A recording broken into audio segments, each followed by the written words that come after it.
తెలంగాణ భవన్లో దీక్ష దివస్ ధూమ్ధామ్గా జరిగింది. BRS working president KTR దీక్ష దివస్ కార్యక్రమానికి హాజరయ్యారు. తెలంగాణ తల్లి విగ్రహానికి పూలమాల వేశారు. జయశంకర్ సార్ చిత్రపటానికి పుష్పాంజలి ఘటించారు.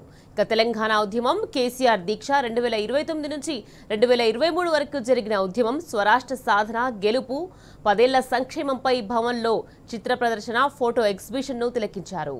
ఈ సందర్భంగా బీఆర్ఎస్ అధినేత కేసీఆర్ ఉద్యమంపై డాక్యుమెంటరీని ప్రదర్శించారు. అనంతరం దీక్ష దివాస్ ప్రాంగణంలో ఏర్పాటు చేసిన తెలంగాణ అమరవీరుల స్తూపానికి కేటీఆర్ పూలమాల వేసి నివాళులు అర్పించారు. ఆ తర్వాత దీక్ష దివాస్ డాక్యుమెంటరీని ఆవిష్కరించారు. కేటీఆర్, మాజీ మంత్రి తలసాని శ్రీనివాస్ యాదవ్, ముఖ్య నాయకులు 2 నిమిషాలు మౌనం పాటించి తెలంగాణ అమరవీరులకు ఘనంగా నివాళులు అర్పించారు. ఇక అమరవీరుల త్యాగాలను యాది చేసుకున్నారు. నీ పేగులు పటపటమంటే బాపు మా పళ్ళు పటపట